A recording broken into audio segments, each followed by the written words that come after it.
Hello and thank you for joining the Friday's edition of Journalist Hangout. I'm Ayodele Ozubakun. Today on the program, chaos in the House of Representatives over Southeast Development Commission. Senate wants tolls back on the federal roads. And later in the program, Fayemi wants court to stop Fayose from probing him.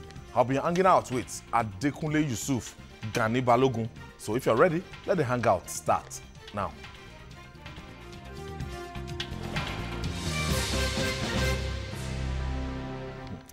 Just 3 days ago, states in the southeast were almost shut down by residents as they complied with the sit-at-home order of the indigenous people of Biafra, IPOB, in commemoration of the 50th anniversary of the Biafra War.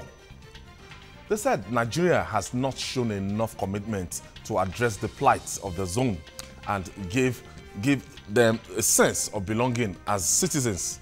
On Thursday, the House of Representatives introduced a new twist to the narrative as lawmakers killed a bill seeking to establish the Southeast Development Commission. Critics from the zone say this action could only hasten the exits of the Southeast from Nigeria. What is really going on? We are expecting Gani Balogun and Adekunle Yusuf is in the studio. Well, Adekunle, yeah. Yesterday this thing came up and I thought with the agitation, Biafran agitation and everything, I thought they will allow this bill at least to sail through. What did you think happened? Why did the lawmakers from other parts of the country have to oppose it? I always see myself as a friend of the Igbos. And I always sympathize with the southeastern situation. But the way some of the leaders from that zone are going about it, I don't think it's in the best interest of that zone. You see, politics is about interest. And when you want to protect your interest, you have to be pragmatic. That's a section of the country where you have very educated Nigerians. They were in the house when the idea of the Northeast Development Commission started. None of them was visionary enough to use that as a bait to get something for that region. The Northeast Development Commission started both in the Senate and in the House of Representatives. Perhaps many of our lawmakers from the Southeast also keyed into that agenda, perhaps, and it became a bill, only waiting for the signature of the president to become a law in Nigeria.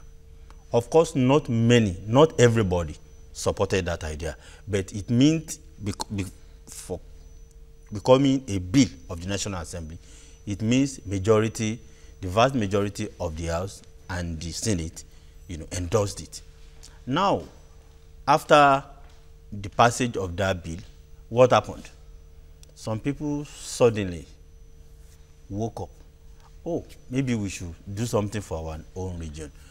Maybe some of them should have been, tactful enough by allowing the president to sign the Northeast Development Bill into law. Then they missed a very, very, fantastic opportunity to make a good case for themselves. When you watch the discussion, the deliberation in the House, one lawmaker, APC lawmaker, said something that this kind of bill, you should have done inclusion, you should have, included everybody, deliberated everybody, try to seek, support from various parts of the country. That is from colleagues from other parts of the country. Because I wanted to ask you that. So that was not done. Don't you see a situation whereby if this is granted, every other region will be agitated? I'm coming. I'm just trying to lay the foundation for why it failed. It will always fail, even when they come back. Reason, I never supported the Northeast Development, Commission. I've been to the Northeast. I've seen the, destruction and all that is needed to solve the problems there. But I don't believe in the bureaucratic waste that the Senate and the House just, signed into law. But we are saying if we allow the Northeast Development Commission and the Southeast follows, to say, oh, we also need it, then that is a section of the country that has 2 states in the Niger Delta Development Commission. Until maybe a few weeks ago, Yoruba land, the Southwest, has always had only 1 state in NDDC. That is only Ondo State. Until now that Lagos is coming to join to make it 2. You see, we will gain a lot if we continue to, put searchlight on our own local leaders. What are the Southeast governors doing with all the money coming to them? Okay, Adekunle, so let me quickly take this break. When we come back, we talk more. It's a journalist hangout. If you are just joining us, and we are looking at the Southeast Development Commission proposed that was shut down in the House of Representatives yesterday. We'll be right back after this time out. Please stay with us.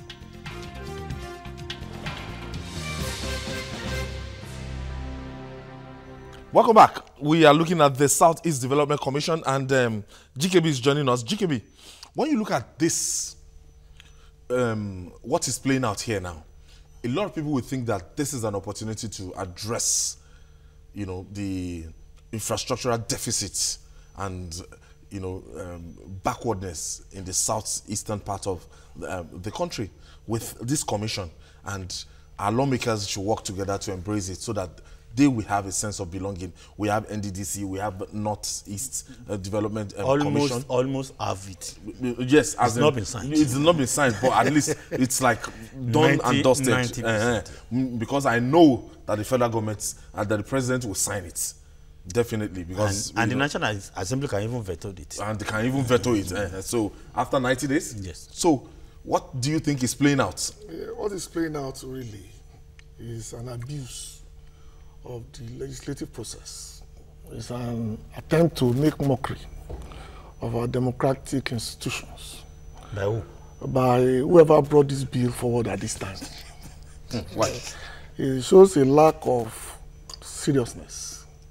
And what my friend would call a spectacular lack of vision. You are talking about when and when to make presentations. Right now, we are talking about a region that is roughly the equivalent of Oyo State. The entire 5 states is geographically equivalent of Oyo State. And you're asking for a commission for what? You get your monthly allocation, you get your internal revenue, internal generated revenue, you make money from ecological fund, from NDDC. You have money from NDDC in some states, and yet you are looking for a commission to do what? You are not at war. The level of destruction going on in Northeast, as massive as it is, some of us do not agree to the Northeastern Commission. Now I'm talking about a very small, don't get it wrong, I'm talking about space, a very small geographical space, equivalent of your state, asking for this commission. It will not stop, because somebody else will come up and technically have the right to ask for their own commission. They can ask it for Cocoa Producers Commission or Rubber Producers Commission. All these, of course, take a toll. Area Boys Commission. Anyone that will work for you. It is that bad. And I think we are not showing the level of seriousness to things of legislative matter. If somebody has asked for an antitrust law, something to protect innocent, for example, something to protect farmers, something to work on erosion, then we will understand that these are the dynamics.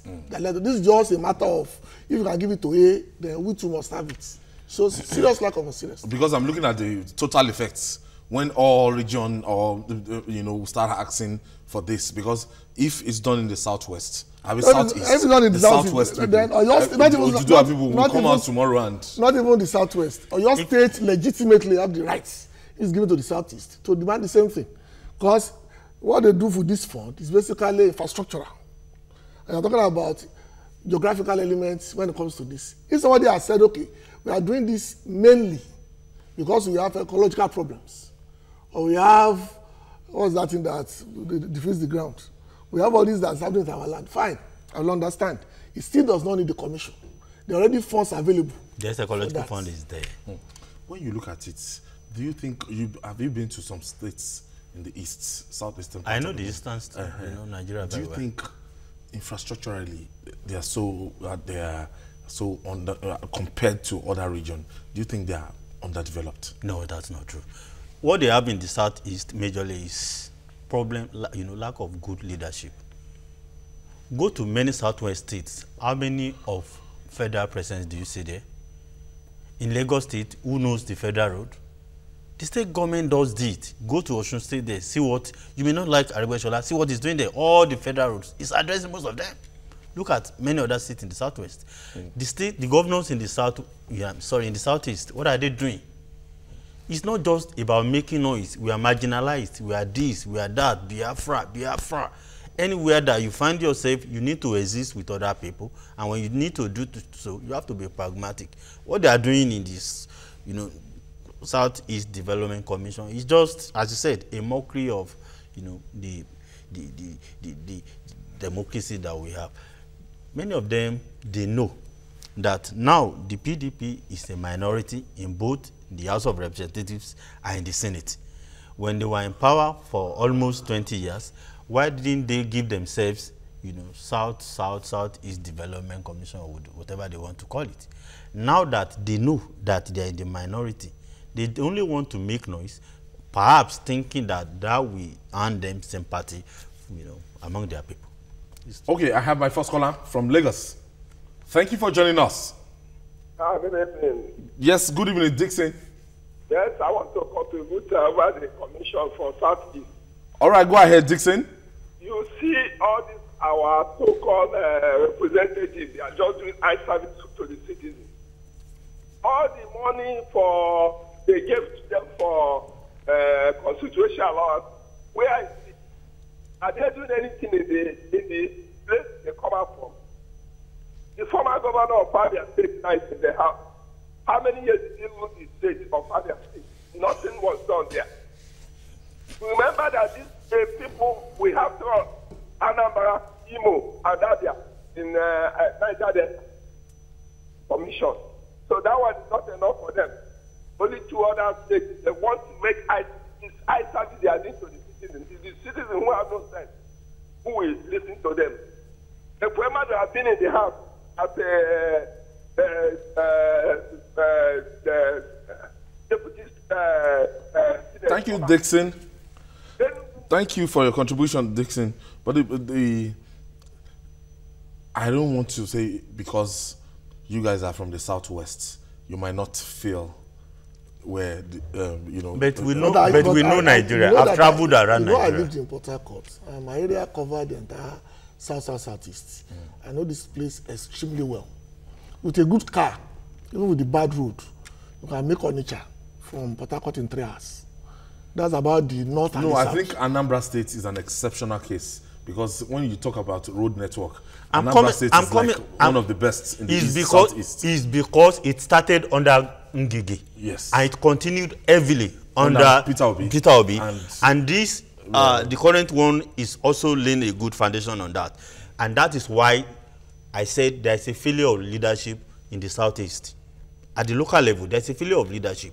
If all other states in the southeast had been doing like Anambra State, we won't be talking. Okay, is Anambra State oil producing state? No. The man in the Senate today, the former governor of Abia State, what did he do in 8 years?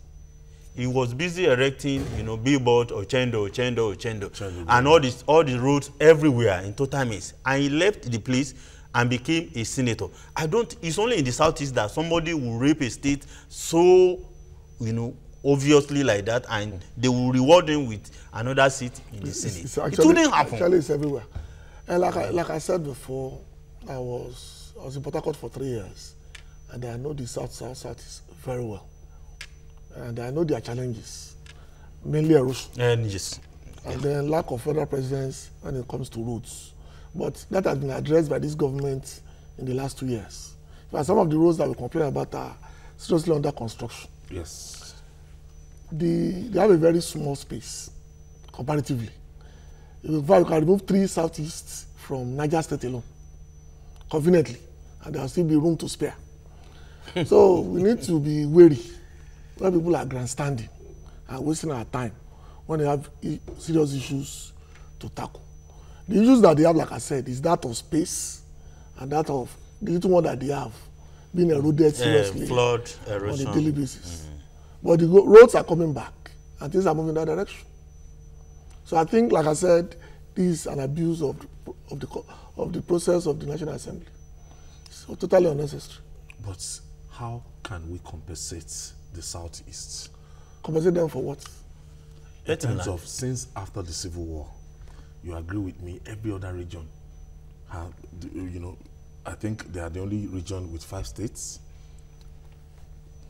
Continue. And yeah, and the agitation is saying that in terms of distribution of appointments, distribution of, you know, government agencies and parastatals right now, they are saying that they still don't feel a sense of belonging, that they're Nigerians. They are entitled to their opinion. It does not mean what they are saying is right. Most of what they are saying is actually not even true. Okay, let me quickly pick this call. Somi is calling us from Osun State. Thank you for joining us, Somi. Thank you, my brother. Go ahead with your contribution. All right. Good evening, gentlemen. Good evening. Good evening, sir. Somi, are you there? Yeah, I'm here. Yeah, I'm here. All right. Thank you, gentlemen. Go ahead with your contribution. So, my brother, I think if you want to discuss the issue of this magnitude, you should have invited people from those regions to represent them in this kind of issue you are discussing. It goes beyond this, you know. Let people from Southwest have been discussing the issue of it concerns them right there in Southwest. I can barely hear something. You are not audible, sir. That line is not clear. You are not audible. So, I was trying to say that most of what they are saying shouldn't, you know, be taken seriously, because we are saying civil war. Less than 10 years after the end of Civil War, an Igbo man was vice president of Nigeria. He was there for more than 4 years. Since that time, look at either president, vice president, Senate president, deputy Senate president, speaker. Look at it right from that time, since the end of Civil War till today. How many sections of Nigeria have that, you know, have been that lucky? When you come down, break it down, there's a failure of leadership, the way they do their politics. There's a lot of things the Southeast is not okay, I think right. I should take Okpara from VI. Okpara will want to give us his opinion on this. Thank you for joining us, Okpara. Chief, good evening. Yes. Please, you didn't make the right selection on your panelists here. I don't see why you should bring somebody from another state to discuss something that is in that state. It's not right. These are journalists. They are not politicians. Easterners, I mean, the eastern state. Okpara, are you there? I would have loved... Please, we would love you to call back. Call back, Okpara. I just... we want you to call back. I'm so particular about the point he was about to make. It depends. Maybe he thought that because... Everybody is entitled to their distance. What I'm telling you that they deserve federal presidency also. Just Yes. like Lagos and Abuja and the rest of them, they deserve. Thank you. What the point is making is that there's nothing peculiar about what the man is asking for, and they deserve federal presidency. I agree, but they do not require a commission to do that. They get paid every month at the highest level. Yes. They make money internally, and they have ecological fund. They have funds from the United Nations. They have things that they needed. I think last year, when President Muhammadu Buhari approved ecological fund, I don't know whether 2 billion per state, I can't remember. I know it's in billions. 2 of Southeast states benefited from it. I've lived in Owerri, Imo State before. I know the Southeast. There's always a problem of erosion. And during former President Goodluck Jonathan, most of approvals on ecological funds benefited Southeast more than any other region in Nigeria. So who is sidelining who? Who is spending this money? What are they using it for? Where does this money go into? who is scrutinizing such, expenditures? So instead of when you ask for questions, you should ask the local, scrutinize the local leadership. Not another bureaucracy. So that is the point we are trying to make. Nobody is chastising anybody for asking for good things for their region. It's their legitimate right. Right to yes. So yeah, it's their right to ask for better things. But the structures on ground is enough to take care of such things. We don't need to create another bureaucracy. Already, like I said, a lot of people are not happy with the Northeast Commission. We understand why, but we do not think that they require another bureaucracy to function and provide succor for those affected by the war. Joseph is calling us from Benue State. Hello? Thank you for joining us, Joseph. Yes, my name is Joseph from Benue State. All right, go ahead with your contribution. Yes, the Southeast, majorly they are not being well treated, actually, anyway. Hello? Yes, Go ahead. go ahead. Yes, so like I said, they have not been that treated very well, to say the truth, in terms of them not being able to get to the position of the presidency for all this while. But that cannot be blamed on others. They have to play their own politics to get to that position. You understand? Hello? Yeah, we are with you. Yeah, so, but the issue of them trying to bring this kind of issues because they are not in the, let me just put it that way, they are not in the main party at the moment, trying to bring, create sympathy from their people like that. I think it's also unfair. They are not being sincere. Thank you, Joseph. Thank you for your contribution. When we return, Senate considers reintroducing tolls on road. Stay with us.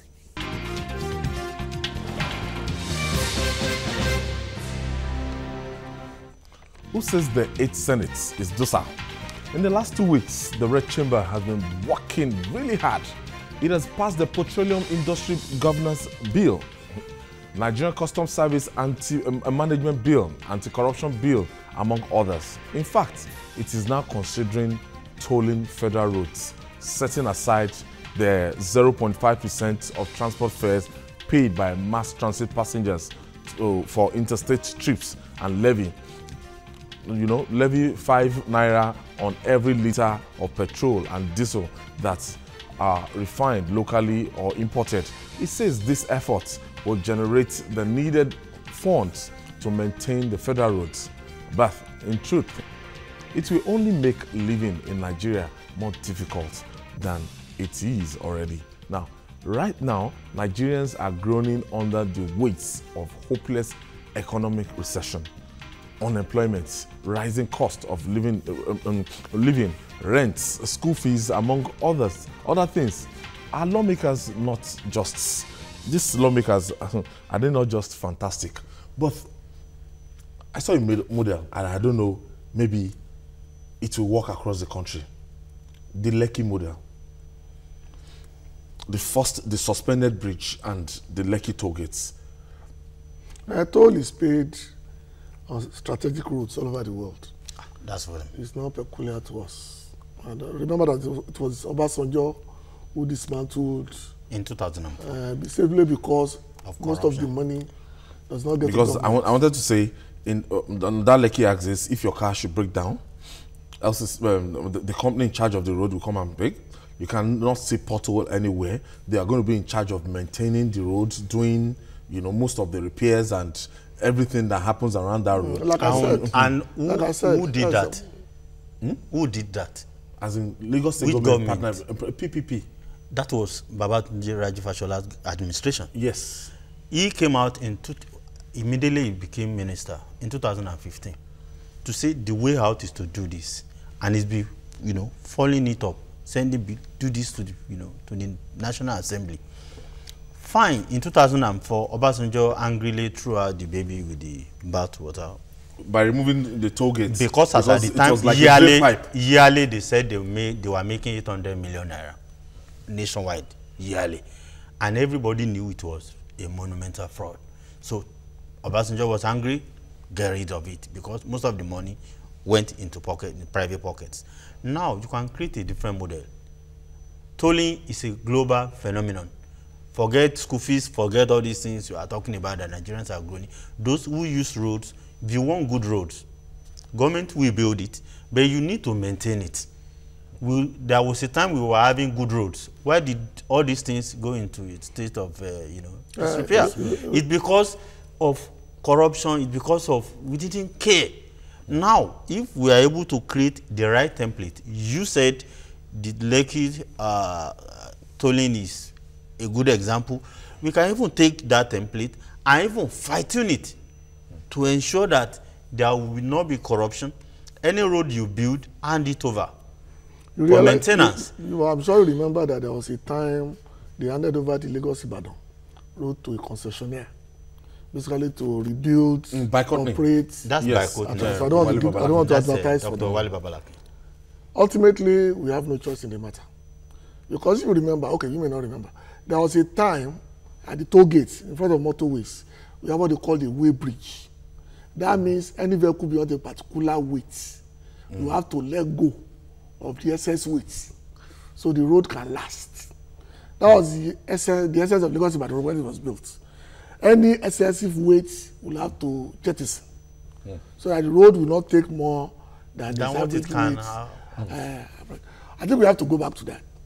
And I'm sure nobody in his right senses who can get from Shagamu to Benin in 2 hours will complain if the road is maintained at a cost.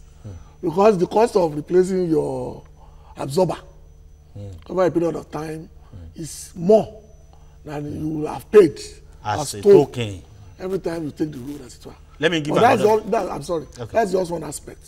The other aspect is that the ones that will make money are not very many.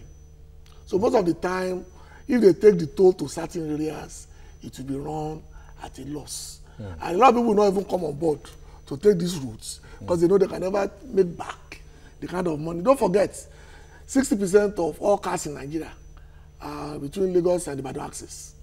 60%. And about 70% of all the roads in Nigeria is in the southwestern axis. So imagine the volume of money you make of that kind of area. Now take the same model, as it were. Take it to an area where they have only on the average per day, like the Gbongan Bosojobo road. Now you spend nothing less than maybe 50 cars on the average per day. And you take it as a concessionaire, you will lose. So while I applaud them for facing the reality of a system that is built solely for performance, they must also be very careful about ensuring that it doesn't really harm those places where foods are coming from and other aspects of our lives were not disrupted. You see, when you look at there's a fund they call TED Fund. If you look at the state of our universities, before we used to have some of the best constructed universities in Nigeria. What happened? Oh, we want everything free. It must be free. Everything must be free. But something happened under Jonathan. He was able to ensure that the National Assembly passed TED Fund. Go around Nigeria tertiary institutions today. The best, thing you can see there today is being funded by TED Fund. Because where is the fund? From the government or anywhere. But you see a lot of construction, a lot of improvement going on in our universities. There are things, everything we have, we must maintain them. Here is a country where we are poor maintenance culture. Whatever model you can use to go back to that era to solve that problem, Nigerians should welcome it. But some Nigerians will argue that this administration actually increased the pump price from 97 naira to an unprecedented amount of 145 naira. Now you are now talking about toll gates. That had a kind of spiral effect on goods and services. We have hyperinflation right now at 17-point-something%, and they are still telling us to pay for toll. Ultimately, we have to pay for something, or we allow the roads to just degenerate and go away. Maybe then we'll have to pay more to build new roads. Like I said, this will be done in phases, and will be done on roads that can truly regenerate themselves. Because you cannot compare a road taking, like Lagos-Ibadan, taking an average of about 10,000 cars every week, to a road that takes about 1,000 every other month. The level of degeneration will be less. The level of erosion will be less. So those roads should be left alone. The roads that can be maintained at a cost that can be paid we should start with those. Kano, Kaduna, Abuja. Okay, let me pick this call from Anambra State. Thank you for joining us. Hello, good evening. Good evening. Thank you. Tochukwu, go ahead with your contribution. All right, yes. On the issue of this 5 naira levy, which the Senate is about to introduce, I don't know whether they have introduced it. You see, I don't know whether they are trying to bring up the issue of corruption in the system again. Because I, for once, thought that these current senators, they are not feeling the pain of ordinary Nigerians. They should start by themselves reducing the allowances they are earning. Even the salary should be cut, so that they will feel this pain that ordinary person is getting in this country. Instead of trying to hike wherever they come from, they will say they are going to put something. You know, it's quite unfortunate to have this set of people who are supposed to be speaking our mind, but then the reverse is the case. Thank you, Tochukwu. Again, they take the theory without taking the practical. What we expected them to do when they want to raise funds through taxation is tax the luxury goods, things that we don't need, not on things that will bring food to the market, not on things that will make life bearable. They're talking about luxury goods. These are bought by the high and mighty, that are basically vanity. So don't take it and put the cost on the common man by saying they should pay, because whatever you charge, the like road, private jets now, tax it heavily. Like diamonds. Certain types of cars, all these armored, tax them heavily. Those are the things that you can make a lot of money from. The money they lead will really make noise. But the average Nigerians, you don't need to suffocate them, any further. Because the transporter will simply pass on the cost to the end user. He doesn't care. It's not his problem. Let's say you want to go to Ibadan now. You have a toll gate just close to us here at 7-Up, and you get to Shagamu or Ogiri. Yeah. You have another toll gate, and when you get to Ibadan, you have the third toll gate. And if I have to drive on a 6-lane clean road and everything to Ibadan, and I can do my Ibadan like an hour, 45 minutes, 1 hour for a 120 kilometers, a stretch of road, and at each of these toll you have to pay 200 naira. So to get to Ibadan, 600. It's 400. Lagos. They will not charge you when you are exiting now. Okay. They will not charge you when you are exiting. Okay. They will not charge you when you are coming onto the road. Okay. So there cannot be multiple costs. Okay. You understand? Okay. Let me quickly pick this call from Usman. Thank you for joining us, Usman. Yes, my name is Usman. I'm calling from Ibadan. All right, go ahead with your contribution. I want to talk about this that bill of Southeast Commission or something. Yes. You see, the problem that we have is that all this agitation are the reason for the cause for that bill. And what I want us to understand is that, you see, those agitators, or what they call them, they don't know what war is. Tell me, in the last 20 years, any country that gained independence that has peace today, no country, no one single country that has such, because there is war everywhere. And it's because they are feeling that, they are together. They are not together. That's about that Southeast something, because all the states will come up and they will say, they want this. Even ordinary state that is not even generating anything for the federal government will still come up. Then the issue of the levy, this second issue. You see, the last caller said that Senate has to reduce. That is the most important. They have to reduce their money. Even the money that they are earning, even if they should cut like just 10% from that money, it will cover up for that 5 naira. If you go to, I'm from Kebbi State, I'm in Ibadan right now. If you go to Jeba, all these soldiers are there. They are collecting money. Even if you pass that place 10 times, they will collect money from you. They will be the one to tell you that this is the amount they will collect. They cannot collect less than 100 now. What are they doing with that money? I don't understand. Thank you, Usman. We quickly take this break. When we come back, we'll talk more. It's still Journalist Hangout. We'll be right back after this breather.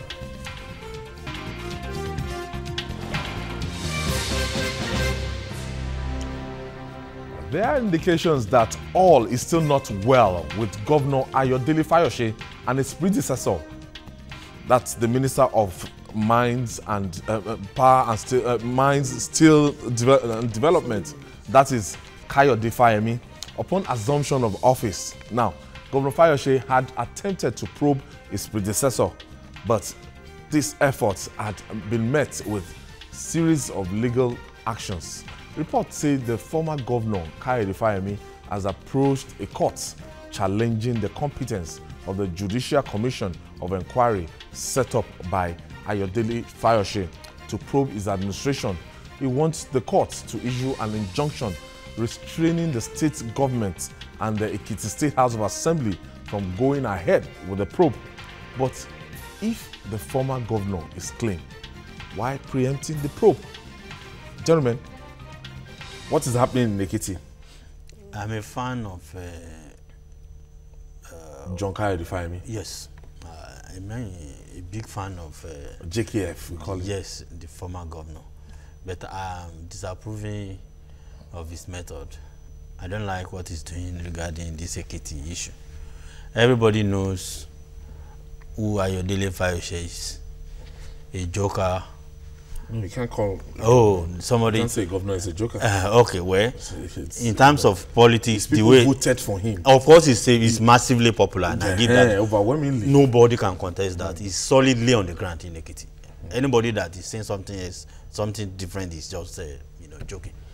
What I'm trying to say is Fayose and Fayemi, they know each other. Fayemi should have just honored the invitation, either by himself or through representation. What if he felt that he wasn't going to get head or tail, he wasn't going to get a fair hearing? You can always tell the world that I did this because I'm a Democrat. I know I wouldn't have a fair hearing, but because I have nothing to hide, now I'm showing my face. The irony of the matter is that if you remember that when Fayose emerged, Kayode Fayemi congratulated him. Yes, then visited him, and the both of them agreed in the euphoria that there will be no probe. But since then, there will be a lot of water under the bridge, and some of them, of course, are very dirty. Remember the hue and cry about the State House that Fayose is now using comfortably. That State House. All those beds, all those chairs. He brought the Ado residents of Ado Ekiti. They came to swim inside the swimming pool. Any Ado resident who tried to swim in that pool now will sleep in the police station. So I understand without agreeing with Kayode Fayemi. I think he still has some nuances of gubernatorial ambition, and he assumes that this particular probe is basically set up to mess him up. But it's not going about it the right way. You cannot be an officer of the law and then decided to be law. My prayer is that he's not trying to do the Odili magic. No, is he not pursuing a legitimate means? No, that's what I said. Especially to get an injunction. Especially, no court can stop a House of Assembly to conduct its whatever it wants to do, either state or national assembly. We all know the court doesn't listen judgments that comes out of our courts in recent times, and we know that there is a former governor still holding in his hand a perpetual injunction that is not held up anywhere in the world. You have mentioned his name already. So it comes to a point that you wonder that anything is possible. Like I said, he has legitimate concerns that he might not get justice. He agreed that if he should do the mistake, I don't want to call it the honor, if he should do the mistake of putting his head in the mouth of the lion that will be swallowed. But having said that, Kayode Fayemi is an officer of the state, a minister of the Federal Republic, and he should lead by example. He has a right to go to court, but I'm sure the court will do the rightful thing. They will throw out all the prayers, and then we'll still come back to where we started from. It's just a time-wasting tactic until Fayose time is that Fayose from power. I think it's going to be in court for a long time.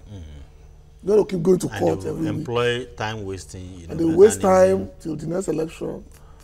And then, but the assembly actually summoned Kayode Fayemi. I felt that Dr. Fayemi should have at least. It would be a big mistake. Again, you are also talking about a state assembly that the governor wore jeans and t-shirts. I took the budget. Okay, let me quickly take this call from Taraba State. Issa is calling us from Taraba State. Hello. Good evening. Good evening. Thank you for joining us, Peter. Yeah, thank you. So, although my take on what you are discussing now, anyway, Fayemi, as we have passed through the government house of Ekiti, if they are straining mismanagement of their funds, they should go and answer. No matter how dramatically Fayemi may be, but his people lost him. And one thing that made me love that man, Fayemi, the way he stands with his people on this issue of health, no any state governor have the courage to do that. That man is his people. And also, the issue of tollgate, please, they should stop it for now. We cannot buy fuel, we cannot fuel our car to go and pay tollgate at. The people that have the money, the vehicle that can pay tollgate, there is a range of cars, let them pay. But let them leave us alone. Yeah. So I'm Peter, I'm from Edo State. They are living in Jalingo. The issue of the past, the discussion was discussed about Biafra, about the Northeast. The way they channel their matter, that's not the way. There should have been a better way to go. But Nigerians, actually, we are not fair to those people. And your panelists, one of them is referred to Biafra when he bring up Biafra issue of Southeast issue. Don't they always like him and the way he goes about Thank you, Peter.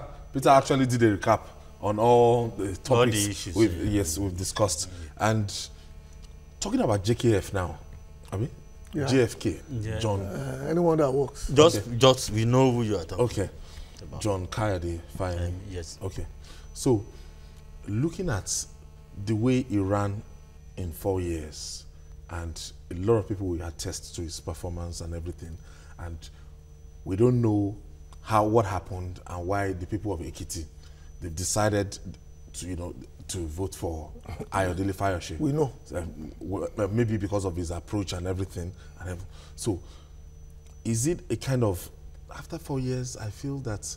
3 years. I mean, after 3 years, I feel that if this... Why now? Why now? The timing? No, they have 7 years, I think. It's about the next, dispensation in the state. Fayose will be out of that state by next year. I think June. Next year. I think June. Yeah, middle of next year. So I think virtually he has about a year or less than a year. So in less than a year... They are not taking into cognizance that you want to go to court for 7-month extension? That is his own opinion. No, just grandstanding. That is his own opinion.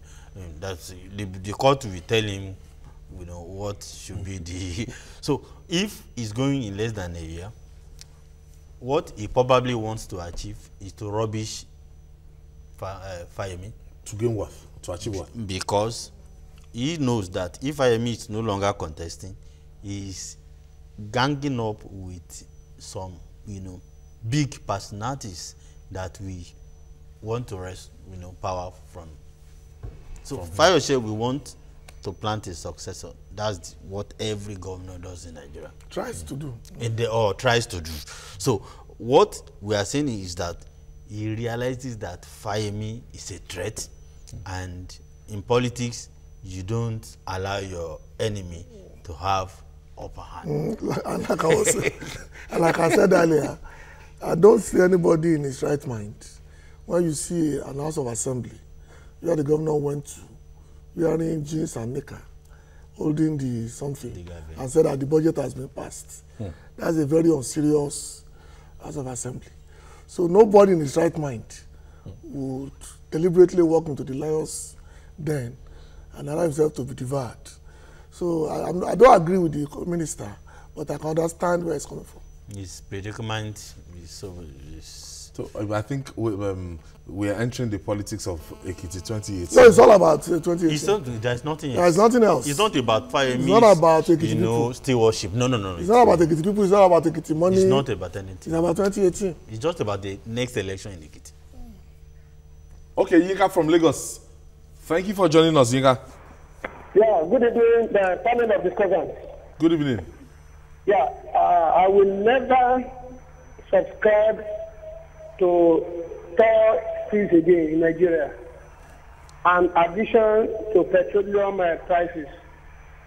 It is a way of increasing the burden on common men.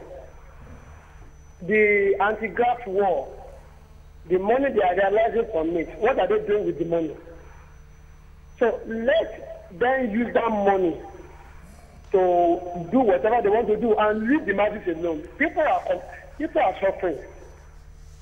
Because it will have a multiplier effect on the common man if they should increase anything now. That is my submission. All right, thank you, Oyeyinka. Thank you so much, Oyeyinka. So, gentlemen, we are talking about Ekiti 2018, and it's going to be a big contest because when you look at it in reality, Fayose seems to be a popular man that has a kind of street appeal. It's not seems he's a popular man, grassroots politician, that's well loved in Ekiti.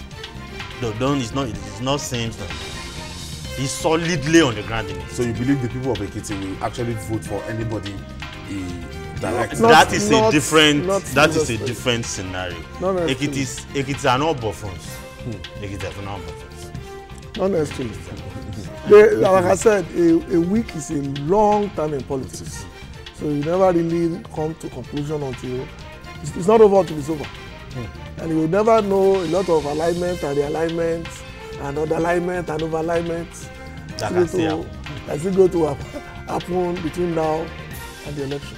Don't be surprised that the man that will emerge will not even be in Nigeria today. I want to thank you, gentlemen, for making my weekend Friday edition of TGIF. Thank God it's Friday. Thanks. Ramadan Kareem. Yes. GKB. Ramadan Ayo. Thank you so much, and that's where we call it a wrap on Journalist Hangout today. Join us next week for another interesting episode of the program. Watch the repeat broadcast tonight at 11. You can also watch Journalist Hangout on YouTube. That's youtube.com/TVC News Nigeria. Our feedback channel is Journalist Hangout at tvcnews.tv. I am Ayodele Ozuwakun. Enjoy your weekend. Bye for now. God bless Nigeria.